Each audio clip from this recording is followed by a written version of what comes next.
Hello, welcome inside another edition of the Scores Table. Brian Hench and Danny Rigo here with you. And Danny, we got a special co-host tonight, Victoria Nice. Jacobson Less of work for Generic. us.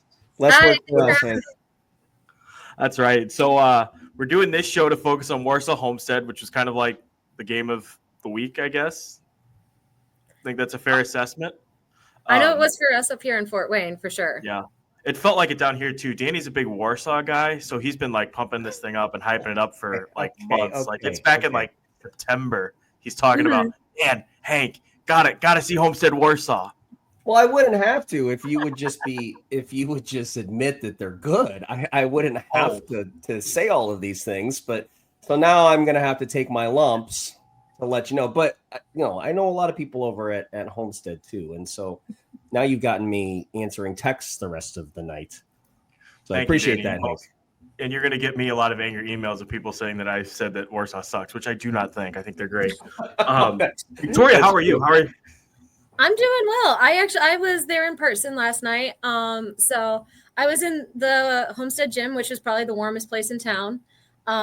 So it was something that I had been looking forward to for a long time too. That was sort of one of our cannot miss games. So even though Warsaw did not come away with the win, I think it lived up to the hype personally. But yeah, for both of you, I wanted to ask that question actually. Did it live up to the hype for both of you? It looked like a great atmosphere there for a high school game.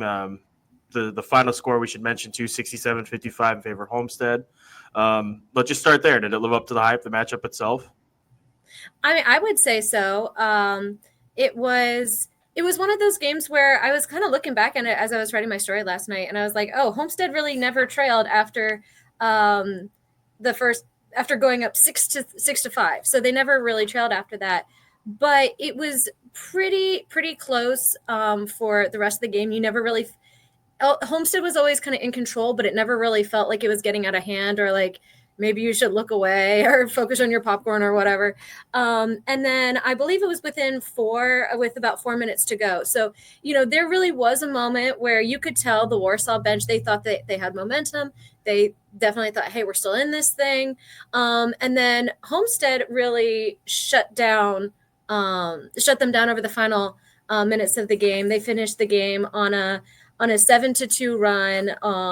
And so, and a 12-4 run. So it was really interesting to see that. And we can talk a little bit about it more later, but I was talking to Gabby Helsom after the game and she said, this is a matchup that we lost last year. We were in these situations. We were sophomores. We didn't necessarily always respond in the right ways when you're in that tight, still very much a game situation with 3-4 minutes left.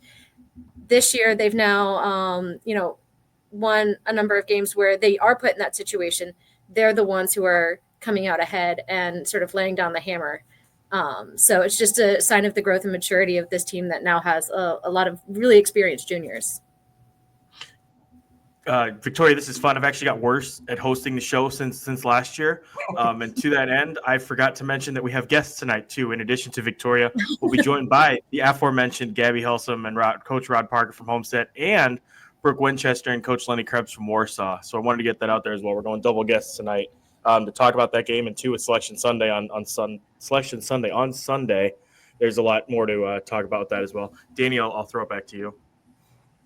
Yeah, and Victoria, I owe you an apology on the front end of this because I was there last night too.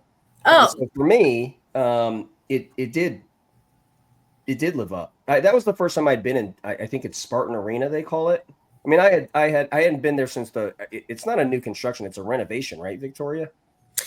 So what they did is they've been expanding the school, and so the gym is that gym I believe is pretty much brand new. If you want to go back to the old gym, you still can, but that's now used as more of like a practice or overflow gym if they're doing like a tournament or everything. So the old one's still there.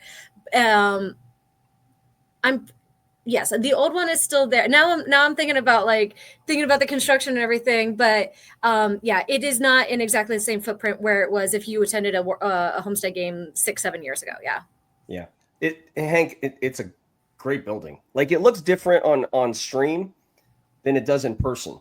I mean, it's kind of, it doesn't go all the way around like a bowl per se, like Newcastle or Connorsville also has a bowl, but it does have seating on all four sides, and the two sideline bleachers were filled all the way. Good student section. I'm sure the weather kept some people away, but that place really, I mean, Spartan Arena really showed off last night. I mean, there were college coaches there. There were other high school coaches there. I saw Katie Jackson there. There were AAU coaches, AAU directors. There were teammates. Addie Baxter walked in. Funny story about Addie, by the way, walking in. She walked in and she's like immediately like, "Hey, Danny," and then apologized. And I was like, "What are you apologizing for?" And she gonna kill me for telling this story. She had snuck a Chipotle like chicken bowl in. Something like she said she didn't know if she was allowed to bring it in. So she walked in with a few people brought their own food. But it was a who's who at Indiana All-Stars there, college recruits, future college teammates, college players. I sat next to Darby Maggard, who was a Fort Wayne legend in and of herself at Fort Wayne Canterbury. So it was probably the best audience, Hank, that I had seen. So for me, did it live up? I mean, I was less concerned with the score. I was more concerned with the matchup, and we'll get into that here in a little bit. But from an atmosphere perspective, Victoria's right. It was warm in there in a good way. Let's take a big broad view. The numbers. Let's start with Homestead's defense. They hold Warsaw to 55 points. Brooke Zartman, who's been tearing it up this year, season low 4 points. 38% shooting, worst shooting percentage of the year, lowest since middle of November I saw for Warsaw when they shot 43%. So that tells you how sharp and efficient they usually are. Their 3 threes that Homestead allowed, that was the fewest that Warsaw has made this season, and their 18% from 3 is their worst percentage of the season.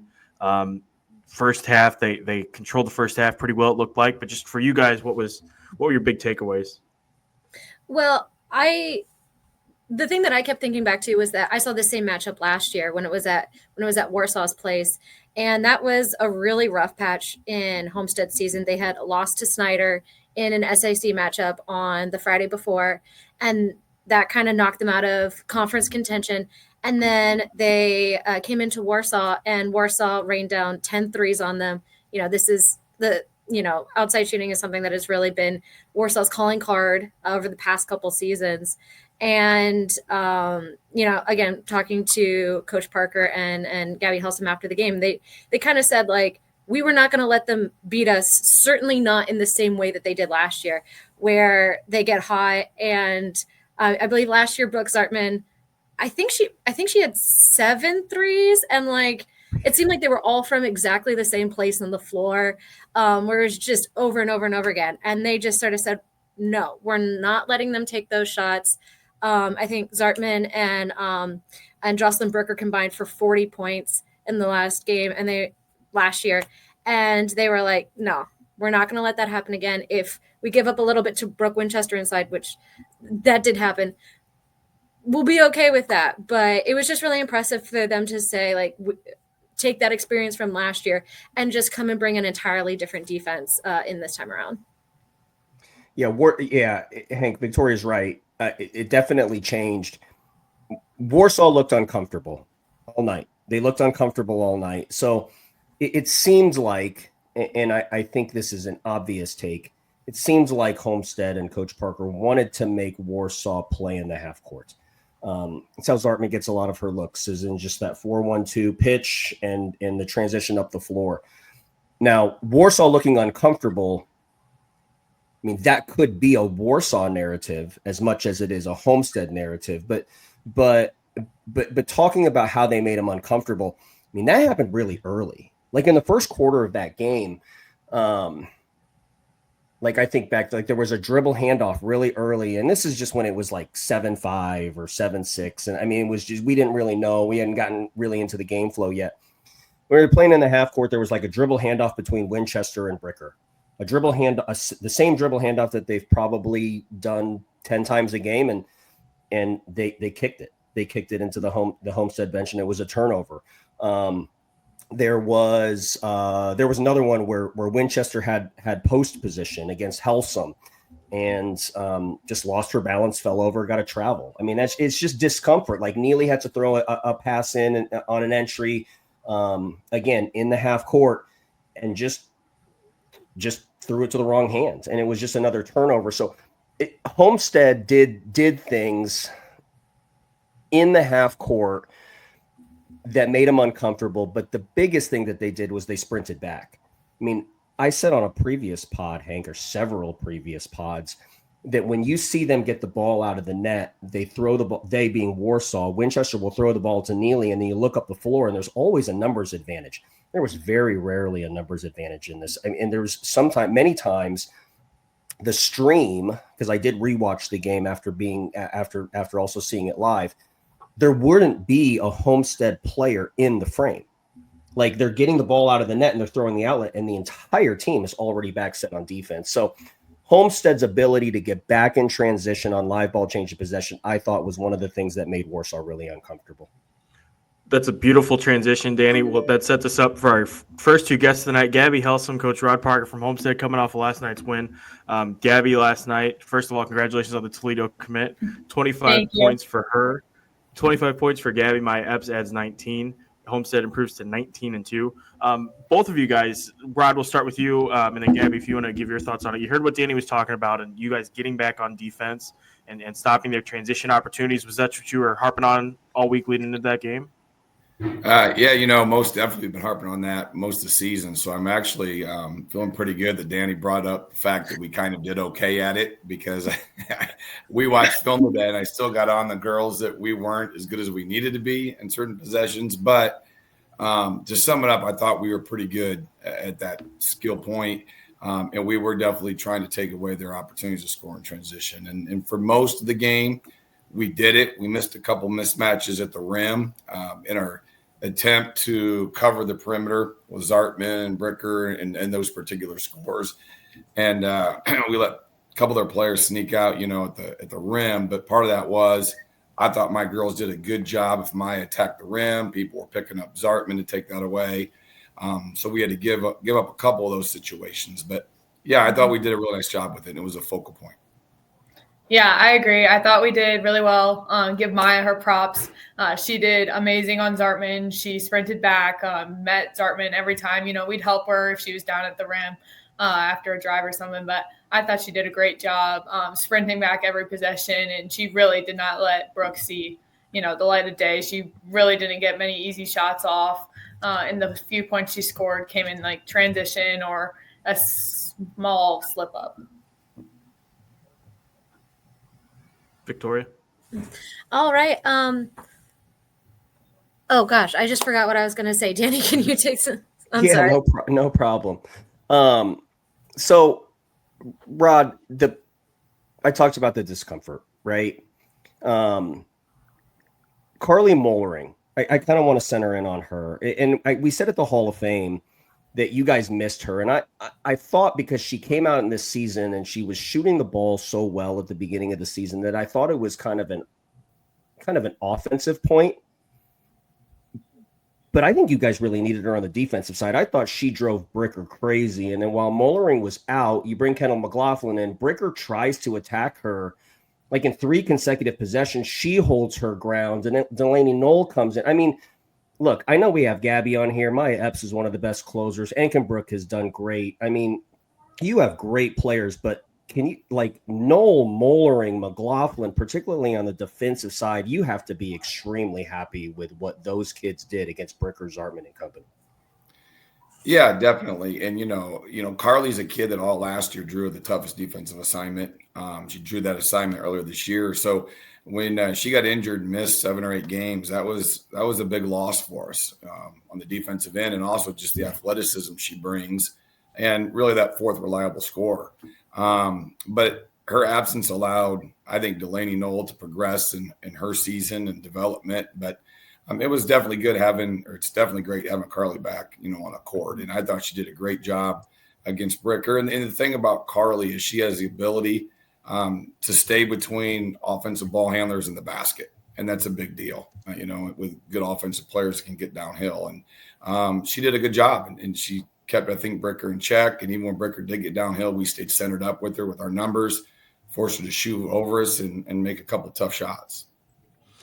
Gabby, when Carly's out, how did that change your role earlier in the season, and how has it shifted back now that she's returned?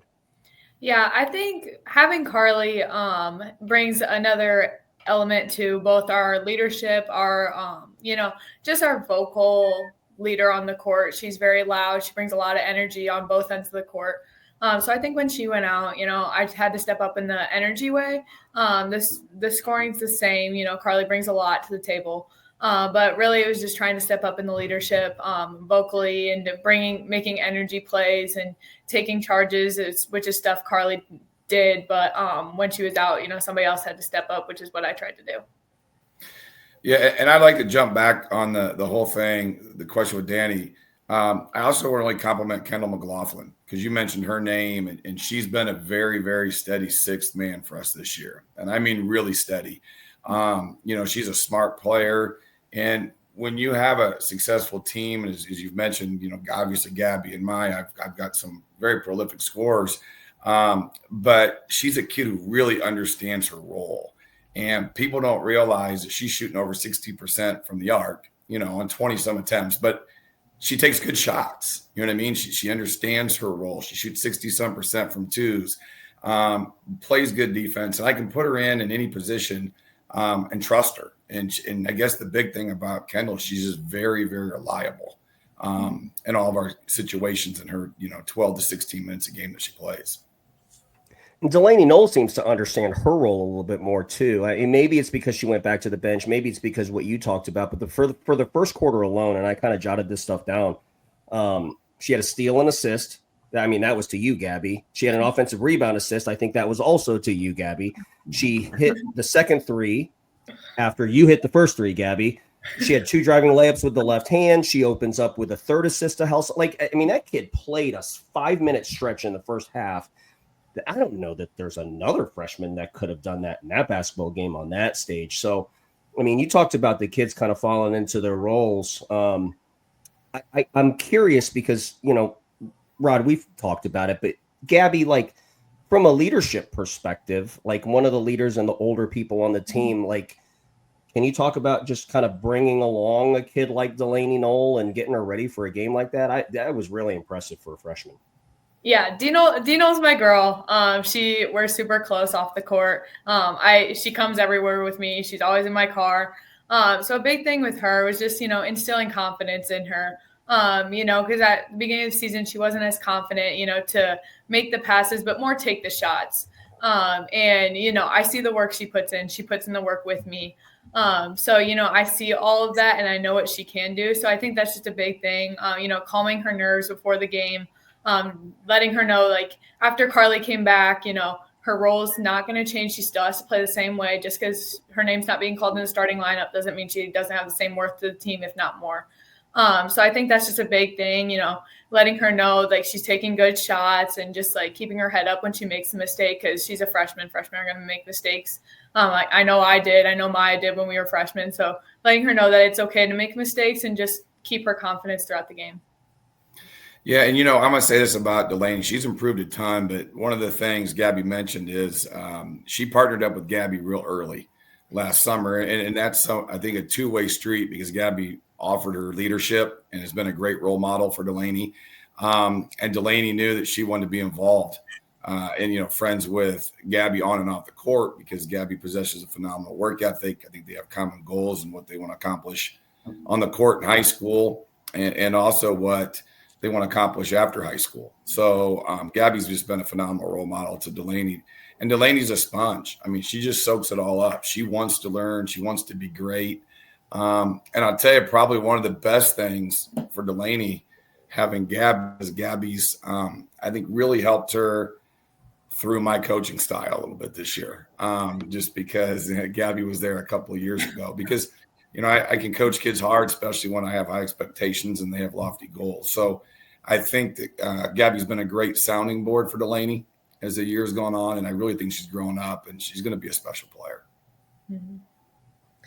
And I wanted to ask you guys a little bit about Brooke Winchester. You all did a really good job defensively last night, but Brooke Winchester still had a really, really big night. So, what are some of the things that made her just so difficult to deal with? I think, mentioned last night that she really worked for everything she got. But yeah, what did you see from her? I'm going to jump in first, and then Gabby can share her thoughts. But one of the things, the journey that Gabby and I've had the last 3 years is me pushing her to become a better defender, and to really become that staple inside, to where when you look at our team, it's pretty much guard oriented, to have one player that can just solidify and defend the post.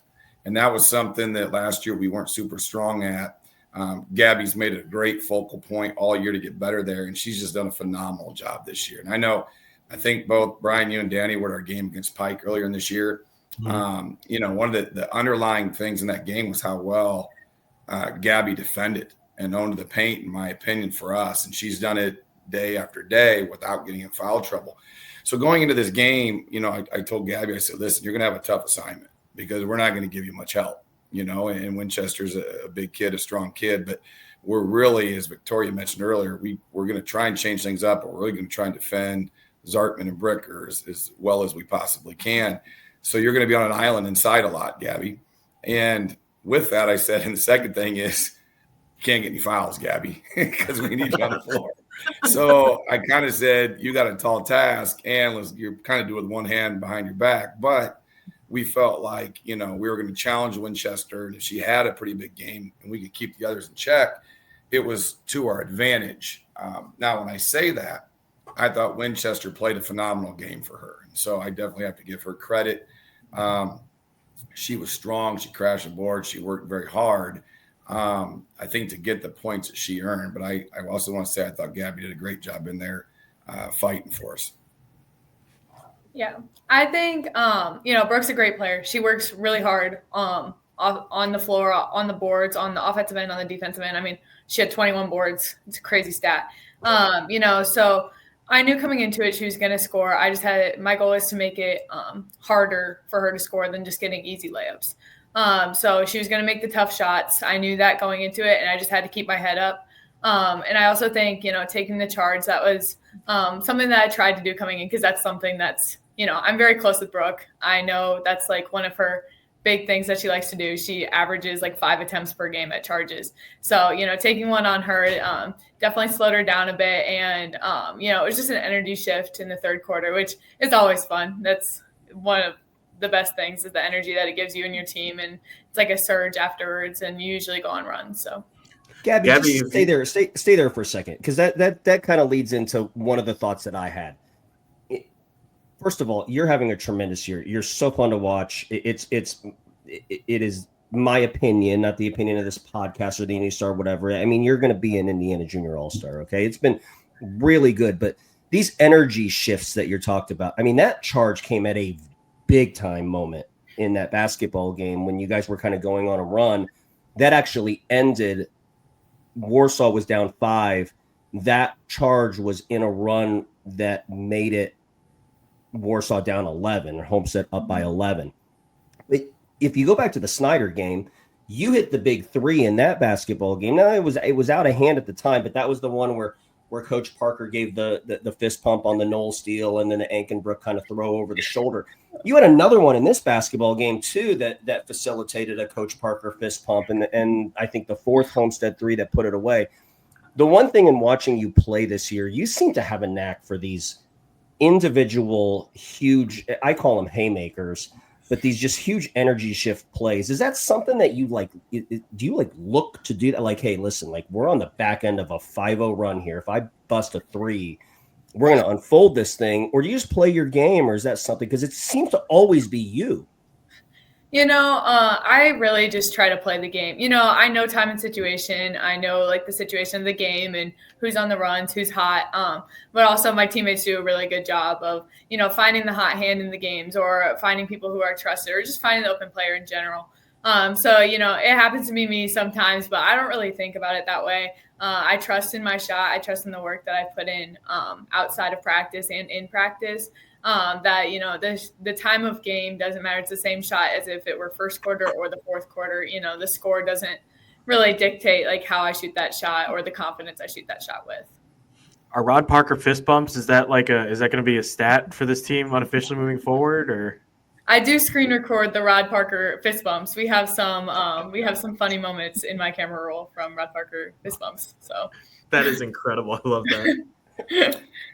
Yeah, you know, the thing about Gabby is she just has an incredible work ethic, and so you know she makes those big shots because she puts in the work.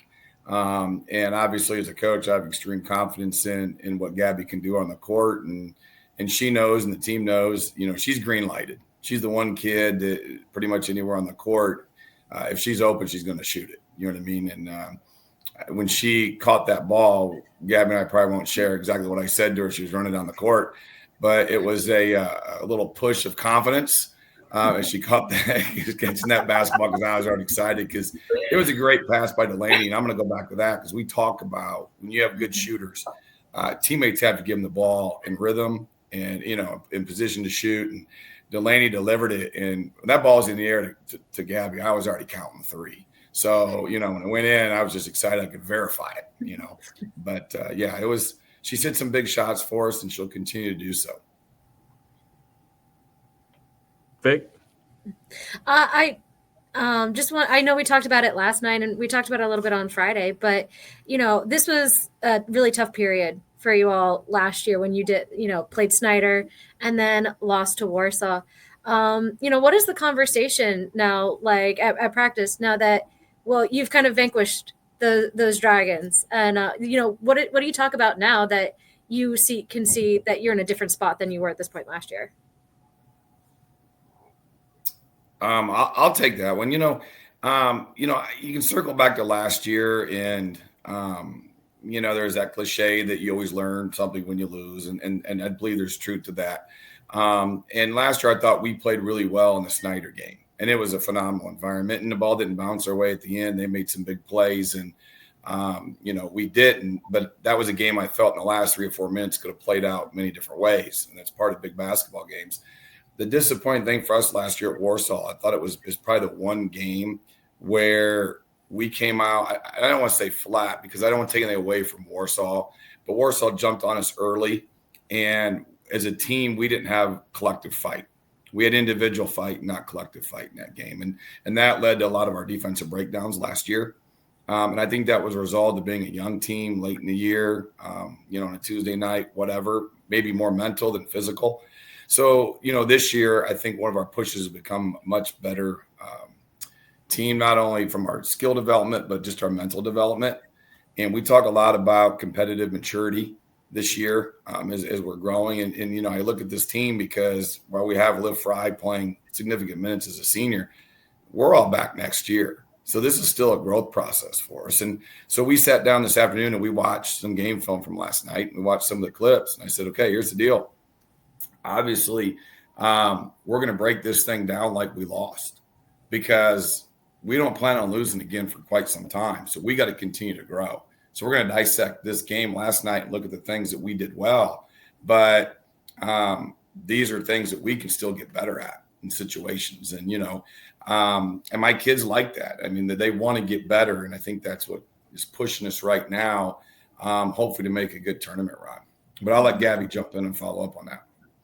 Yeah, well, last year's Snyder game, I thought we played well. Maya had crazy game last year at Snyder. It was one of her best games that I've ever seen her play. So Maya had a crazy game. Ball didn't bounce our way at the end, but we learned from that. And then the Warsaw game, we didn't show up ready. Our whole vibe was kind of off all that whole day. We had school canceled. There was no energy in the locker room. We always have music going, and we're always singing and dancing before the game. There was none of that. So going into this game this year, we weren't going to have any of that. So, you know, we were super hyped. We were super excited. The energy was there. We had a great practice on Monday. We played super well at practice, played well together, moved the ball great against their zone. Well, our zone, but mimicking their zone. And it was just our whole persona was very different. And our mindset going into the game, I thought, was very different. And we came out And even when they went on runs at the beginning, we stayed together and, we just responded well. And I think that just shows like our maturity and that we're not satisfied with where we're at. And we just want to get better and we want to make that state run and hit our goals. Is the team's response to big wins and then earlier in the season, some of the losses, is it different this year than it was last year? I'll start with you on that, Gabby. I think it's a little different in the sense last year none of us like to lose. All of us want to win. We want to win basketball games. So last year we came back and I think we learned from it, but we didn't necessarily apply it every day at practice, which I think we've gotten a lot better this season in learning from it, learning from our film and applying it into practice, and then which is translating into games. And I think that's a big thing for us is seeing it, what we do in practice translate into games, which is what's happening now towards the end of the season. So, that Columbia City loss, that was fuel for us. Obviously we weren't supposed to lose that game, but we did. And, that was just fuel for the rest of the season. We didn't want to do that. Lawrence Central loss, that was a great team and we responded to that too. We know what we had to do better. And then hopefully if we'd see them again, we know we have the film, we know what needs to do better to hopefully end up on the other side of that. I'm going to circle back to last year, and we had an injury to Emma Royce, who was a really important piece to our team and a leader. And my biggest concern going into last year was that leadership component. And I felt like last year when we started the season with Liv Fry as a junior and 4 sophomores, all as beginning pretty much starters other than Maya. And as the season started, I felt like we had a lot of gaps. You know what I mean? As a coach, you identify those. But as the season went on, the kids just found ways to win and compete, even in certain situations where I didn't feel like we did things well or we didn't do them consistently, and they just found ways to win and they competed. And then last year I thought around the holidays or 1st of January, it was almost like we're getting pretty good. You know what I mean? The pieces are coming together. The kids have had experience and so on. And probably the one thing they lacked last year was just that experience. And like I said, that mental maybe capacity to fight through things and adversity that I think we're much better at this year. And at skill set, we're better. I think we play a little bit better together. We're trusting each other. As this junior class is beginning to commit in their college recruitment, I think as a coach, that's a big step in the right direction for team success because it alleviates a lot of outside pressures for the kids. When you're being recruited, there's pressures from the colleges are contacting you, the expectations, the parents, the media, AAU coaches, are still in their ear what they want to see as they're promoting the kids. So as they make those commitments, I think it allows us to play a little bit more free as a team. Yeah, her name's come up a few times, but I think we'd all be remiss if we didn't give you an opportunity, Coach Parker, you particularly, to just talk about Maya. She seems to be a closer for you in the fourth quarter. I didn't stat it, I didn't count, but she had to have. I mean, I think she finished with 18 or 19. I think more than a dozen of them came in the second half. But we saw that. I mean, Gabby mentioned the Snyder game. I just remember you were setting a lot of central third high ball screen for her. This particular basketball game, you were throwing it into the post where she delivered 2 baskets at the front of the rim for you. Is that something that happens organically, or is that scripted where you just kind of go to her late, or does she just take it? Well, there's a combination. We have to look at what the defense is giving us. You know what I mean? And last night in the fourth quarter, it was definitely deliberate. We were trying to get the ball into Maya and let her go to work. We felt like they were going to have a really hard time stopping her at the rim. And in fact, if you watch that game, I think we got her 3 or 4 good looks in there. And I think she finished, like you said, at least 3 of them right there in the fourth quarter. And they were pretty consistent. And I even got a little bit fired up a couple of times. I thought we missed her, on a cross screen one time. We missed her on the wing, but then the ball went up top to Gabby, and Gabby got it to her.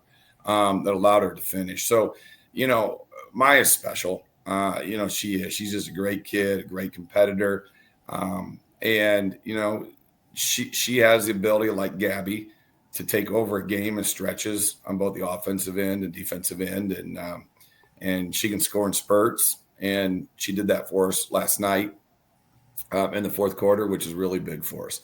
But I am going to give Maya, she's probably watching this, and I'm always on my about her defense as well, right? And I complimented her after the game. I really don't like to give individual acknowledgments, but I had to after the game last night, and I almost apologized. Gabby was shaking her head. I actually apologized. I was going to do that because I thought she did a really good job staying engaged every possession, and I thought she defended through every screen, every pass, every cut. She was really locked in last night, and when she can do that defensively, then Maya becomes the full package. And you schematically moved her. I noticed, I mean, Gabby, you're talking about the preparation with the zone. I would guess they probably played more man than maybe you expected, but when they were in zone, you played her in the middle. I mean, I've seen Noel in the middle, the lion's share of the time throughout the season. That seemed to be a schematic change. You got a little 18-foot jumper in the first half, and then the Red Sea parted twice for her, inexplicably. It parted twice for her in that big run that made it 11, but you kind of moved her around too. So that was something that I noticed. That was a nice little nuance, Coach Parker. Well, we've done that the last 2 or 3 times we've played zones, Danny, and part of that is with the confidence that I've developed in Delaney Knoll and her growth as a ball handler. Early in the year, I kind of kept Maya with the ball with her experience and strength and confidence. But as Delaney's developed, obviously with the return of Carly, and Liv is with confident ball handlers, it puts us or gives us an opportunity to put Maya in an opportunity to score more and get the basketball in positions again in the zone to attack. When you put Gabby on a wing and you have Whitney on a wing and I can get Maya in the middle, I've got 3 scores past that first line of the zone defense. And I got the confidence in those two guards now to deliver the ball to those 3 players. And when we get the ball and that underneath that zone and those 3 hands, we like our chances. Mm-hmm. Gabby, when we talked over the summer, the recruiting process was still not fresh, but you were in the throes of it. Now the commitment's out of the way. Coach talked about the relief in that. I'll ask a 2-part question. Just what led you to choose Toledo, and just how does it feel to have everything behind you? Yeah, I'll start with it. It feels great. I knew for a little bit, so Toledo is a great school. I'm very, very close with the coaches. That staff probably recruited me the hardest out of all however many schools that were hardcore recruiting me. Coach Jackie, their assistant, she texts me probably every day still to this point. She texts me all the time, just trying to build that relationship. And that was a huge thing for me that I focused on, the relationship piece. And I had other schools I was very interested in, Harvard, Ball State being one of them. Harvard was just too far. I'm super close with my mom and my grandma. I felt that Toledo was the perfect fit, being about 2 hours. I'm super close with the coaches. I'm getting to be close with the girls. And it's an insane environment to play in. They get about 4,000 fans a game. It's just going to be a lot of fun. And after going, so I went once with the old staff with Coach Kolup. I visited, and then I visited twice before I actually knew that this is where I wanted to be. So when I went back for the Kent State versus Toledo game, and I committed after the game because I knew that's where I wanted to be. And it was super cool experience, committing in person. It was so much fun. But it feels great to have it out of the way. Making the rejection calls is probably the hardest part of the whole process. But, after that, it feels great to just get it out there and not have to worry about it for the rest of the season. A couple more questions for me. For both of you, looking at Selection Sunday, the draw and all that stuff, just your thoughts going into Sunday and the way that your sectional's setting up. Well, with the realignment, we are in a unique situation. I really wasn't expecting it, but we're in a 4-team sectional now. So, with that, the draw really probably isn't as relevant maybe as it was in years past, where you may want the bye or, a certain team on the other half. We're already to Friday. You know what I'm saying? So you're already in that Final Four. So I don't know if the sectional draw is as big of a deal for us this year as it maybe has been in the past. The last few years drawing Columbia City on Tuesday night wasn't the ideal draw. We had that a couple of years ago. But the other part of the Selection Sunday, though, is going to be the regional draw. So obviously we have to take care of business next week, or the sectional week. We can't look ahead, but being that it draws a draw, that draw is relevant, and that's one that we'll have to start preparing for too, depending on how it plays out. Regional could be Snyder, Sectional 8, or McCutcheon, just projecting likely winners, correct? Like that's the quadrant that you guys are with? Yep, that's correct. That's so, that is. And and it's one of those deals. That's a big draw. I mean, there's no doubt about it. And sometimes when you talk about a draw, I've always said this. Sometimes it's not necessarily which sectional it is. It's just which teams do you match up best with. And sometimes that's just the luck of the tournament, and if you get a draw that isn't your best matchup, you got to find ways to get past that game, and win that game and move on. That's what it's all about. So, that's my job. As a coach, when you get in the tournament, that's your job when you put together a schedule to try and play a variety of types of teams so that when you get into short turnarounds in the tournament, you can go back and reflect on game prep you had against a team in December and a different type of team that you played maybe over in Ohio in January, so that you can reflect back with the kids in those practice sessions and those prep sessions in short notice. And then, of course, looking ahead, you start structuring your practices right now, just knowing what might lie in front of you, probability wise. And so those are all things that we look at this point in the season moving forward. Do you like for both of you guys, do you like the idea of having a full week, more or less, leading into the sectional, like the 4-team setup, having like that time off starting on Friday? Or would you rather get one have a chance to get one under the belt before then? You know what? When you get in the tournament, you want to play. The only thing is, mathematically, if you don't have to play till Friday, it's just one less opportunity, hurdle you have to jump. But usually when we used to have games on Tuesday night, I always liked to play Tuesday nights. Like I said, if I had that one opponent that we knew was going to be the big matchup, I always just hoped that the draw was such that it would be a Saturday night matchup and not a Tuesday night matchup. But in this case, it is nice. We'll have 4 days, to get ourselves ready, which will be, good for us. Yeah, I would say I don't really mind it either way. The fan base is better. Parker likes to have practice. His favorite thing is practice. So he definitely likes it better on Fridays. But, it's whatever. We're still going to show up and we're going to play our same game. We're still going to show up with the same mentality, which is to win. So I don't really think it matters the day of the week or how many practices we have before, because we still have the same mentality going into it. What's the plans for Sunday? You guys going to have like a party at Rod's house, or where's the meetup for you guys? Oh, it's a team gathering at the Ankenbrooks house. So there you go. Yes. I love it. Well, thank you guys so much for taking the time to talk with us. I'm sure we'll be seeing you again here soon, and best of luck to you over the coming weeks. Thank you. Thank you. Thank you guys. Thanks, so guys. Much. Thanks. Rod, Parker, Gabby Helsom joining us from Homestead. As I switch over here, we're gonna 1 second. I'm gonna do a text. Why don't you guys vamp about the interview here while I text back somebody? Yeah, there was a stretch there. Coach Parker was talking about throwing the ball in the post to Epps, and so late in the second half, sometime in the fourth quarter, they got Epps with Bricker on her back really deep, and that's a difficult position for anybody, let alone Joss, who's given up a couple of inches to Epps, and she delivers. And the group of coaches that I was sitting with, we were talking about how you needed to bring help.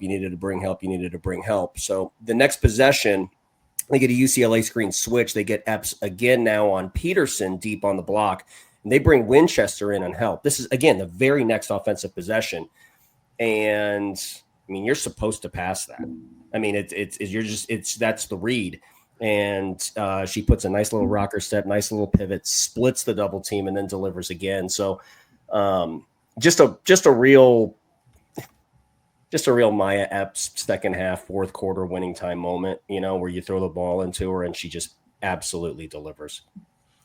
I do want to add a little bit about Maya Epps. There are a couple times when it kind of seems like she decides that this has been enough, and it is Maya time. And there was kind of one of those on Friday night against Snyder, where they were actually trailing. I think it was like 31-30 They were trailing Snyder 4 minutes into the third quarter. And then they went on I believe it was a 10-0 run where Maya scored 8 of those 10 points. And then I believe they finished the game on it was a 36-5 run. It was something like that. But there are just times that, not only can she just kind of like take over the game seemingly in an instant, but it is one of those things that it tends to get the rest of the team in gear as well. And it's one of those things where at that point I was kind of almost expecting it. I was kind of like, it seems like at any moment there's going to be a change here, even though it had to this point been really, really tight battle between Snyder and Homestead. So you kind of just have to wait. It's like, when is she going to take over here? And so far, there's been very few times when you've been waiting for that moment and it hasn't come. Tremendous recall, by the way. 36-5 run, 31-30 at halftime, and that's how Homestead won, was a 36-5 run. 21 points. Yeah, it was. You nailed it. I have trouble remembering basic facts. I called Danny Josh countless times. The fact that you pulled that out was impressive. Vic, you've obviously had a closer seat to all of this, the Homestead's development of some of those young kids over the years. How have you seen this team develop and progress? Obviously, from even just a couple years ago and then last year to this year. I mean, I will say you kind of expected it. There's a time that I'm sure that people are sick and tired of me talking about it. But I remember watching, I believe it was one of those games against Columbia City, where in the sectional tournament where, Maya goes up to the foul line and sinks her free throws to, win them a sectional title. Is the sort of scenario where it's like, well, I don't, is this really, this is not a scenario where you'd usually be really comfortable seeing a freshman with everything on the line. And it has been one of those moments where you knew that she was ready for it from the beginning. And it's been really exciting to see more and more members of her class kind of step in, and you can tell that they're ready for those moments too, whether it's Gabby, where you started seeing her last year, and even like Whitney Enkenbrook has come up to the, and now you're kind of like, you feel really comfortable when whether if she's going to, attempt a three or something, it's just, you're seeing more and more of them where you just have more and more faith in each and every one of them all the time. And it's like, they're adding another, I don't know if ringer's the right term. But that's what they are. Yeah, no, I know, yeah. But yeah, and it's kind of like, and it's getting kind of scary, especially because we talked so much about Delaney Knoll, and it's like, oh God, there's another one. And she's just, and to the moment where like, I sometimes people say this and, is it really true? I genuinely looked at the roster a couple times and was like, I know she's a freshman. But you're just always like, trying to, double check, because it doesn't really seem possible. And as much as we've talked about her, I've been hearing people around town talk about some of the other freshmen who we haven't really even seen in the lineup. And so it's one of those things where it's like, I don't know how deep they could go. Because again, I don't get to go to every game, so I don't get to see all of these kids playing all of the time. But it's like, I would be a little bit worried about, I don't know exactly how deep the bench goes, but I think there's a lot of reason to believe that it goes and goes and goes and goes. So it keeps going. Yeah. And to your point, I'm glad you mentioned that. We didn't get a chance to talk about this with Rod, but that's something we were texting before, and that he mentioned is just the number of talented freshmen that he has coming up in the wing. Susie Parejo. I apologize if I just butchered through her name. Perigo. Susie Perigo. I overthought it. But yeah, just a really, they got the numbers coming through there, and this has been a really good run for them. Since I moved up here, at least Rod's built quite the program over there. Yeah. That was, Susie was one of the ones that I was thinking of. By the way, her Susie's sister is one of the championship winning distance runners for the Homestead cross country and DMR, just track and field. So there's just just so much talent in a number of different sports right now. So it's if I were anybody else, I'd be a little bit worried, yeah. Well, I'll punctuate the Homestead talk with this. They still have a game against Northrop, and Rod had mentioned how it's a 4-team sectional. One of those teams is good. I mean, like Katie Jackson's Northrop outfit is a good basketball team. She was there scouting it last night.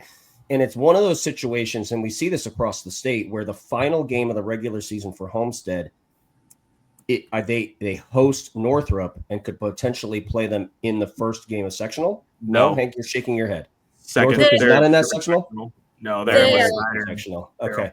Yeah.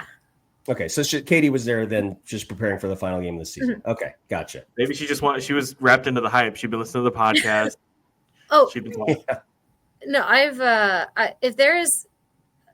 there are a number of people in this town who I don't know where they find the time to do this, but it's like, if I need to find them, I will just go to the game, and it's not like their game or any game that they're affiliate. Like, as like, I know that you're not on you don't go to this school, your kid doesn't go to this school, your brother doesn't go to this school, but this is the game. So I just know that you're going to be, that's just where I can find you. If I ever needed to talk to you about something. I love that. And then you can chase them down for like dodging text messages and all that. I like that. You know where to find them. Nobody would ever do that, but yeah. That's kind of a unique thing. Like, I don't necessarily sit a ton out here in Indianapolis area. I guess it varies from game to game. That is interesting. Cool. I like that a lot. It is in Fort Wayne. It is a situation where, especially within the athletic world, everybody knows each other. You'll ask about like, oh, it seems like that was a really, intense battle between the two of you. It's getting a little feisty out there. And I'm actually thinking of one person in particular. She's like, oh yeah, that's my best friend. And so I was like, yeah, of course it is. That's sweet. Yeah. I love that. All right, guys, it's time to shift the conversation. We're going to talk about Warsaw. And we are joined now by Brooke Zartman, Coach Lenny Krebs from Warsaw. You've been having a heck of a season, I guess. Like, just talk us through your season, what's been working for you, and what's just everything that you've had going on. Yeah, so I committed earlier before the season started, and that kind of lifted a weight off my shoulders and everything. I could just go out and be myself and just play the game without any worries on me. Because junior year is like where people start worrying about recruiting and where am I going to go and this and that. So committing early for me really helped me just to relax and just do my thing out there this year. And I think that's helped me a lot. Just play the game. Yeah. Is that one of those things, like, is it pretty immediate, just that like weight lifted off your shoulder, you can finally start to breathe again once you get that out of the way? Mm-hmm, yeah, for sure. You just do it, and like the coaching staff believes in you. You fit in there well, and you don't have to worry about anything else other than that. Yeah. So what was it about Miami of Ohio that made it the right fit for you?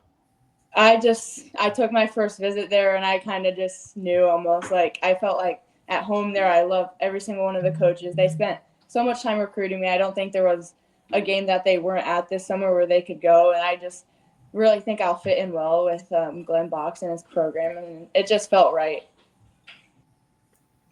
Brooke, you've ascended to be one of the best shooters in the state. I think that's an obvious thing. I think the metrics are there. You've always had the reputation, but you're backing it up. But with that comes a tremendous weight of, we'll call it defensive attention. Okay. It seems like you're getting face guarded and followed and chased off screens, and trying to make you a curler and all of that.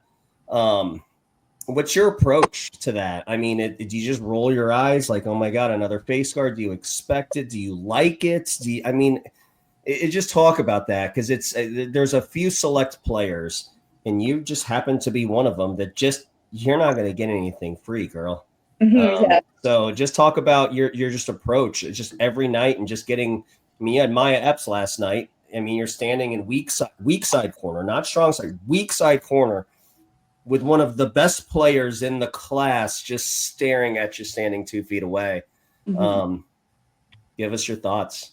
Honestly, it's almost expected every night, but it honestly motivates me almost, because like, oh, I'm the one they want, not like to shoot it. So honestly, it motivates me just to get the ball and running a bit more. So staying confident, obviously, because once you miss that first shot, you just got to keep shooting it no matter what, even if they're still chasing you off and everything. Just getting to find your shot and trying new things also, like getting to the rim and just pulling up and making them like stay on their toes so you can also like expand that 3-point game a little more, if that makes sense. So drive it, play, and then they have to respect that and then also take back your shot almost. So, Brooke, I mean, so stay there for a sec. So let's spin it back to the Northridge game, okay? So you're on the road at Northridge, and you're getting the full face guard from Conley. Lenny actually moves you to point guard, and then the next defensive possession, you get a steal and a layup. Your first field goal in the Homestead game last night came off of a steal and a layup.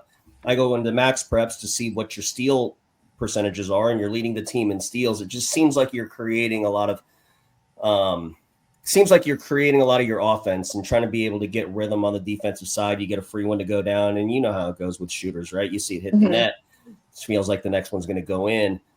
Is that something you've always tried to do, or is that something that you felt like you needed to do this year because you don't get anything free on the offensive side, that you have to use the defensive side of the floor to get going a little bit? Honestly, I kind of motivated myself to get better defensively. So I worked a lot on that last year just to get better defensively, because I know to play at the next level, you're going to have to defend the ball really well. So just worked on that, and stealing the ball just came with it. And honestly, like, it's a good feeling when you get a steal and easy points like that. So just creating for myself again, like you said, just getting steals for myself can also create things for offensive side. Yeah. Let's talk about last night and your teammate Brooke Winchester, the 24 points, 21 rebounds. It's the third most rebounds in program history I saw on your guys' site. Just what did you see from the other Brooke last night and her performance? Yeah, we talked before, like, this is going to be a big game for you. They don't really have a big, like, Gabby isn't as big as her, so we're like, you're going to come up big in this game because they don't really have anyone to defend you. And she really came out to play. 24 points, I think, 21 boards. She played a massive role in last night's game. Yeah. So it sounds like Homestead did a good job of kind of taking away your guys' transition opportunities, making it difficult for you to get out and run. How did you guys adjust to that, and what do you do to try and counter that sort of thing? We just have to learn to adjust to play in our half-court game because we are a transition team, and once Homestead took that away, we had to find our half-court game, which we couldn't really find last night almost. So that really, like, took us out of our groove a lot, and we just couldn't create for each other almost. So we just needed to learn to adjust better in-game for our half-court situation. Have teams done that before? Was that kind of the first time this season that you've run into that a team's been able to kind of stuff you in the half-court? Yeah, that was definitely the first time a team fully, like, stopped us from our transition game, but I also think we could have pushed the ball up a little bit more better. Like, we thought we had some things, but on film we showed, and we did have it actually. So just learning from that. So you've already watched the tape as a team? Me, Joss, and Lex watched film today, yes, with Lenny. I got one more before I throw it to Victoria, and this is really just sort of an observation. I love that your shooting percentage has gone up from 39 to 45 to 53 over the past 3 seasons. I tip my cap on that. That's really impressive. The 3-point percentage started out at a ridiculous 40%, and again, 45 and 47. There's no question there. I just wanted to point that out to everybody and tip my cap to you, Victoria. Well, yeah. So you all came into last night's game undefeated, and I just wanted to ask a little bit about, you have this top matchup of top 5 teams. You take your first loss of the season. What was the conversation like afterwards, and then today, as you kind of say, okay, here's what we're going to do for moving on from this. Last night we all talked as a team like it was a learning experience, like we'd rather lose that game than lose in postseason. So maybe we needed this loss to like kind of propel us up for future games and just give us more motivation to want to go farther in the tournament. And so we were just taking this game as a learning experience. We learned, we talked what we needed to do better. We worked on a lot of half-court offense today we actually play tomorrow. So seeing how we respond for tomorrow's game after we just lost, this next one will be a big thing for us. So hopefully just take it and learn from it and then move on, keep going forward from there. You happy to have a game so soon after, or would you rather have a little bit more time to work on things? I don't really mind having a game right after, so it's gonna be fun tomorrow, I think. So yeah, we're gonna try this again. We'll bring on Lenny Krebs, Warsaw's head coach. Coach, can you hear us? Going good. Thanks for having me on. I can't Yeah, hear thanks you. so much for hopping on. Good. Thanks for hopping on with us. We appreciate it. I'll start the conversation with you, and I'll throw you the same kind of just a general question, just your thoughts on the game last night and what you take away from that. You know, we went into that game, and I'm going to use the term, I'm not a gambler by any stretch of the imagination. I think I bet one time in my life, but I use the phrase, we're playing with house money. It was an opportunity to learn and to grow and get better against one of the best teams in the northern part of the state, which is what we wanted to have. You know, and people have had that conversation about, well, Warsaw's not battle tested. Warsaw's not battle tested. And we purposely scheduled this game at this time because going into sectional, this was the type of game that we wanted. And, you know, we learned a lot about ourselves last night, which is what we wanted to have happen. Yeah. Coach Krebs, I'll ask the same question that I asked Coach Parker. I thought you guys looked uncomfortable at times, particularly in the half court when they were taking away some of your transition. I mean, we were talking about the, you know, Winchester to Neely to Zartman. I mean, you guys get that 3 once a game, and Zartman got that look a couple of times in the first half, and then didn't really get it again. So when you guys were asked to score against the set defense, I use the example of there was a dribble handoff early in the first half where Winchester and Bricker kind of kick it. There was an entry pass that Neely had that kind of threw it to the wrong hand. Winchester lost her balance in the lane, kind of fell over. I mean, you just looked uncomfortable. I mean, what do you attribute that to? Were they doing anything that maybe you weren't expecting, or was it speed size, or was it just you guys? Right? What's your take on the discomfort, or you disagree with me altogether? One, I'm not going to disagree with you on that because we were uncomfortable. I can't lie. One, I'm going to back up. Also, we saw today on film that they did not take away transition as much as we thought they did. Breaking down some of that film, we had some passes. The girls were setting the offense, showing them some clips of opportunities in transition that we missed. But in half court, yes, we were very uncomfortable, and I think a lot of that comes from how physical they were with us. I think that was part of it, and we weren't ready for that. And that's why, like I said, that's why we play this game at this point in time as a learning opportunity, because we want to know if we can play through that. You know, and you could go back and argue, well, there was some contact, there was this, that's sectional, that's basketball in the playoffs. You have to be able to handle that contact. You have to be able to play through the physical nature of that. And I told Coach Parker after the game, once we shook hands, thank you for making us better today, because that's truly what I wanted to get out of that game. I asked them, what did you guys learn from this? Because we said we were going to learn something. And, you know, they talked about when we didn't have transition, we were uncomfortable in half court. They recognize that. And to me, the fact that we recognize it, we can go work on it, we can get better at it. And that's what we did today. We're having a little trouble with Lenny's connection there, but Brooke, I want to ask you, he mentioned that you guys recognized it immediately. Like, did you kind of notice that just like as soon as, like, during the game? Is that something you noticed, or is it kind of you get in the locker room and have time to digest and process it a little bit? Yeah, definitely during the game, you can just notice like we were kind of stuck on what to do, kind of almost during the course of the game. And right after the game, we were talking in the locker room before coaches came in. We're like, we just didn't do what we needed to do today, and like we were uncomfortable, like Lenny said, and everything. So yeah. Yeah. The timing of this game, he mentioned that, and I was kind of thinking about that too. It kind of feels like the perfect time for this game for you guys as players, right? Like a chance to test your mettle against somebody good and see a totally different style of play. Mm-hmm. Yeah, it's definitely good for us, especially this close to postseason, to see what we really need to work on towards the end of the year. And we just weren't really connected. So I think working towards being connected again will really boost us in the postseason. And then one more for me before I throw it over to Danny and Vic. But Brooke, he mentioned the transition opportunities, and you did too, and not capitalizing on them. Is that missed baskets? Is it not seeing an outlet pass? What does that mean? Like, if you could. I think when we get the outlet pass, we can throw it up, but I don't think I think our outlets didn't see it, or they think they didn't see it, but in reality on film there was chances where we could have thrown it up. Even if we didn't get a shot out of it, we could have created something out of that.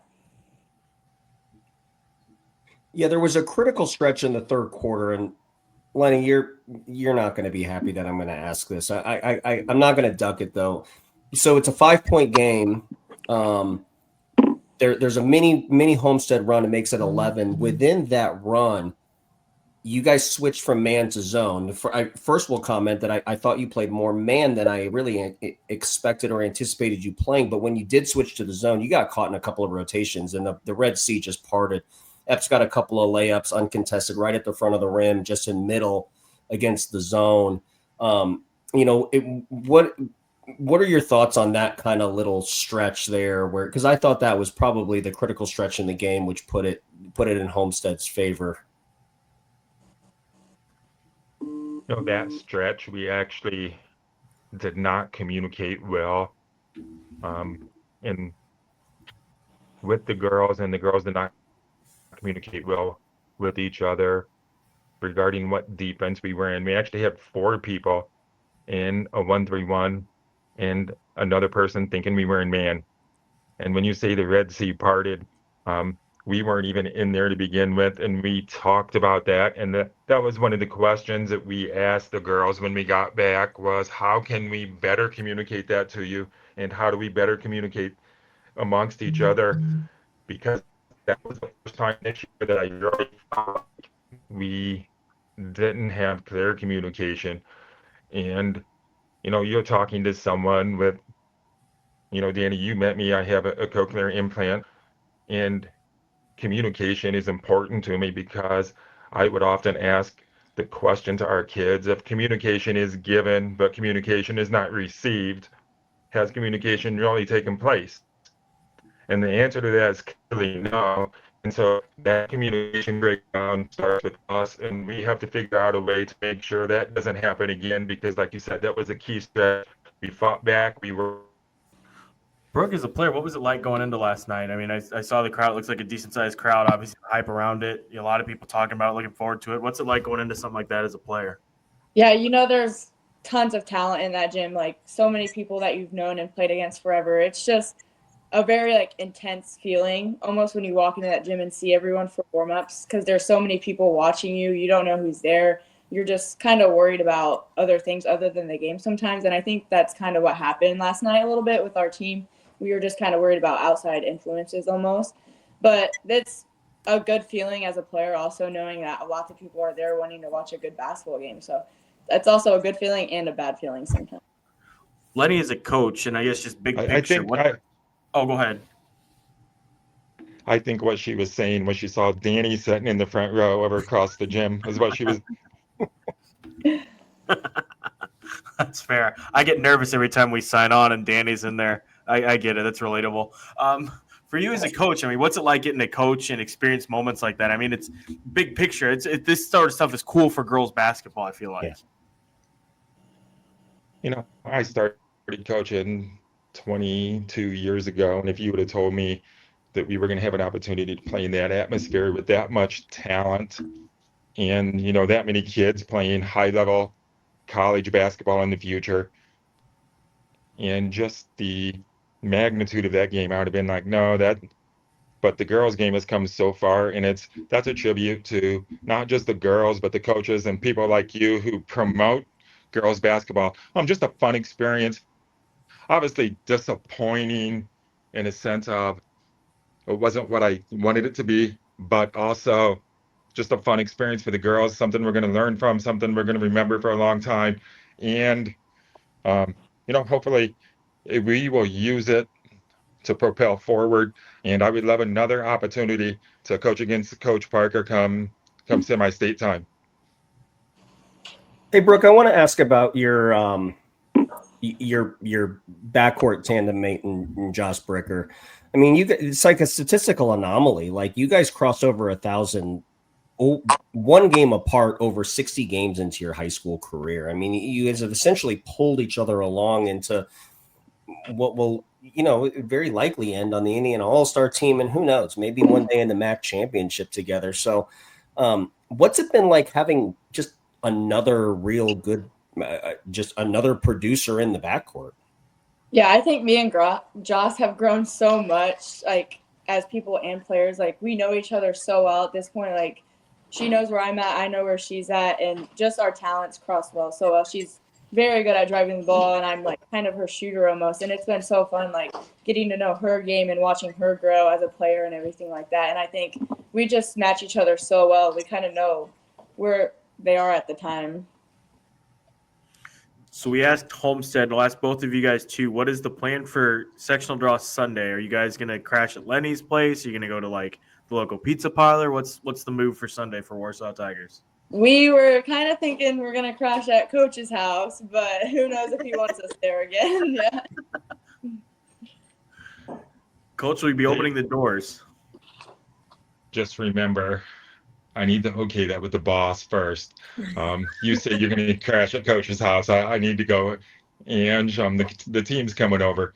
No, but they're going to come over. We're going to enjoy an opportunity to just spend time together. And we have a calendar on our wall that is circles that we fill in every time a day goes by, and we have a minimum of 11 more opportunities to be together. Hopefully longer with a turning run. But, we really want to make sure the girls understand the importance of just those relationships, spending time together, the journey that we're on together. And, so we use that as a visual. 11 more opportunities to be together is the minimum. And we're just going to enjoy that time. You guys are in a similar boat to Homestead where your sectional small enough where chances are you might not be playing, probably won't be playing until Friday, right, with the 5 teams. So yes, I guess, too, there's going to be a lot of attention on that regional draw because you're in there with potentially Lake Central, potentially Valpo, likely maybe South Bend, Washington, Penn. So, I mean, there's some real intrigue there for the end of the show when they're talking about the regional draw as well for you guys, right?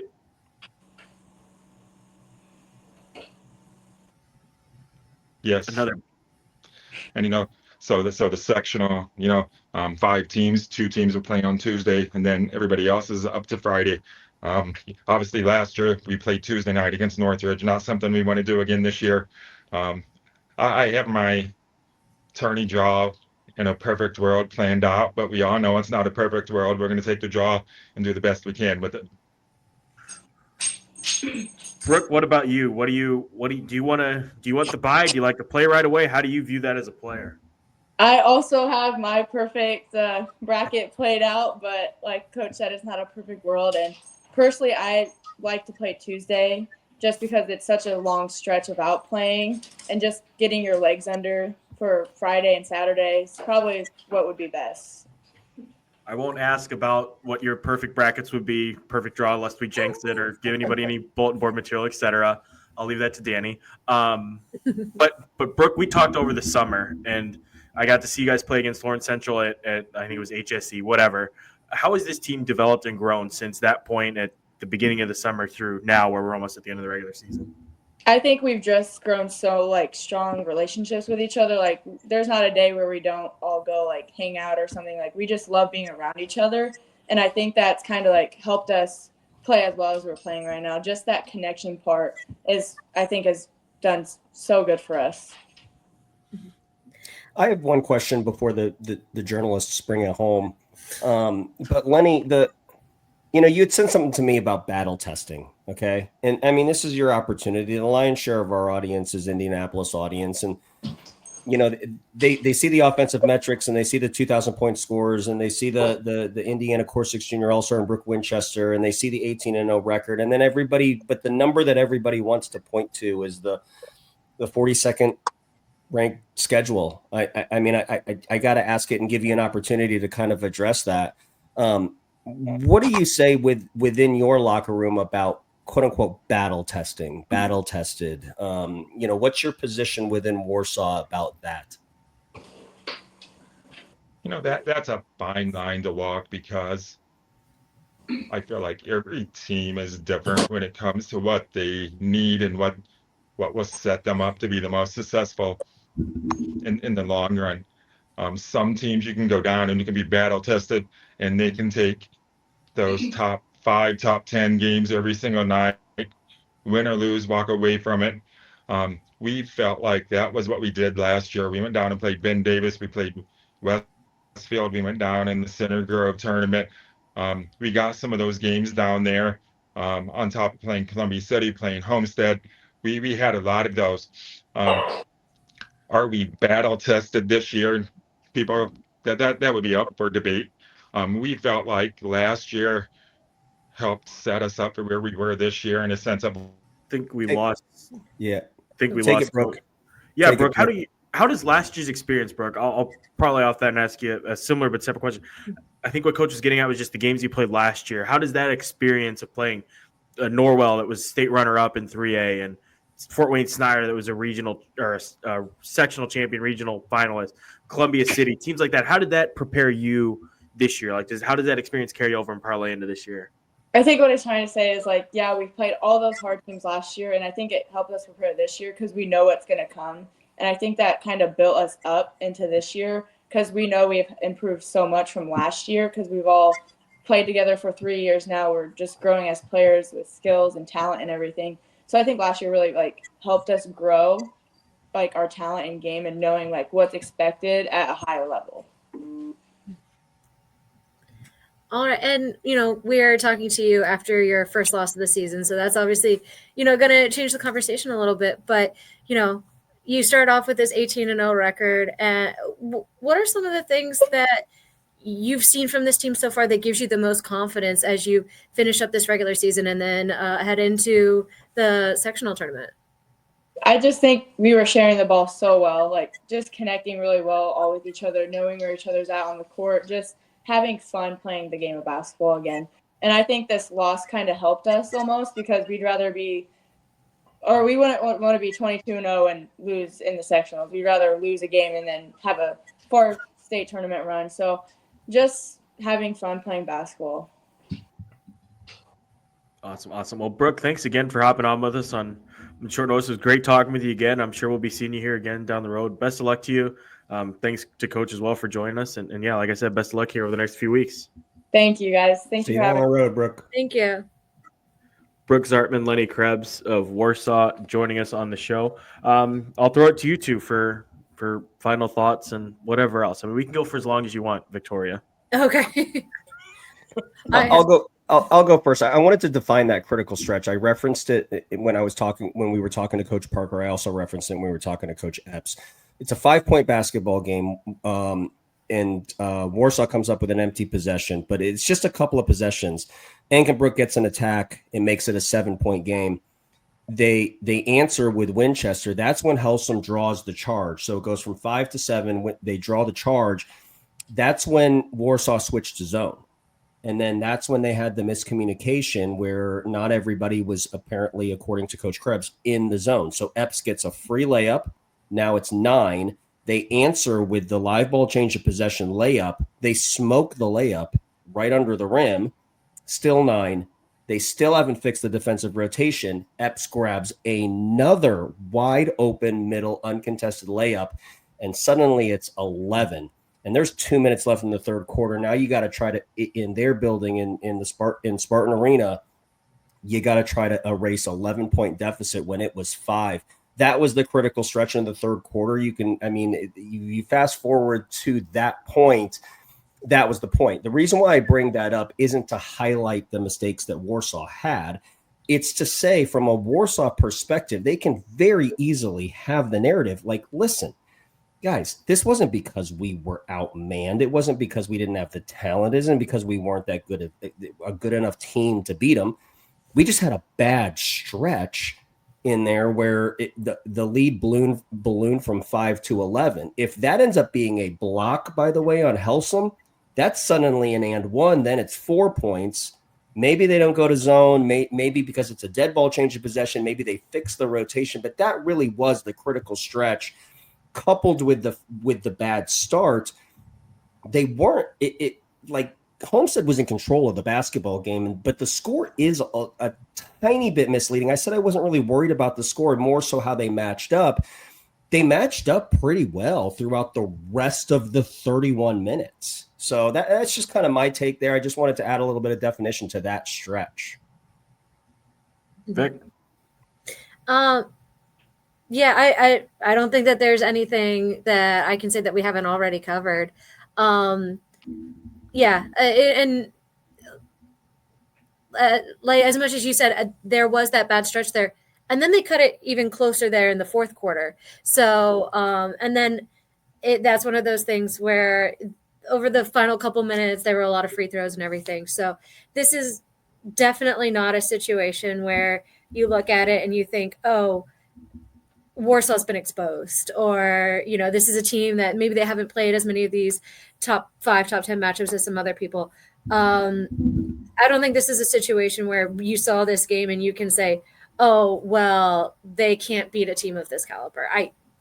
They didn't get the win, but this is definitely not a situation where you can say, oh, they don't know what it's like to go up against these really great teams, that they will if they advance through the tournament a couple rounds. So, I still think that there's probably a lot of reasons to be pretty optimistic if you're a Warsaw fan and you're interested in seeing this season, maybe turn out to be a really special and a really long one.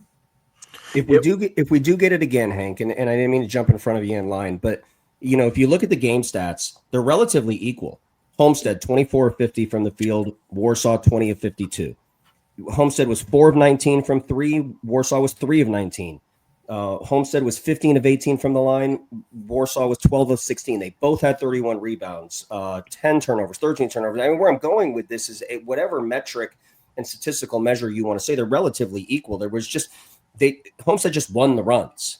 And a lot of times that's what happens. Now, when you have a basketball team that shoots it at 44.1% from the 3-point line, and in this basketball game shooting at 15%, those runs swing in Warsaw's favor. You could very easily make the argument that it's a different outcome come the second time that they play. Now, that's not me being a Warsaw apologist or whatever. I'm just trying to say, if you weren't there to see it and you see the box and you see the score and all that, the natural tendency is to say that Homestead dominated the game. They didn't. They just had the run. So, Hank, I cut in line there. So, no, it's fine. You cut in front of me, then you took a passive-aggressive shot by saying if you weren't at the game because you didn't want to drive out from Zionsville. No, it's fine, Danny. I can read between the lines. Yeah, listen, but man.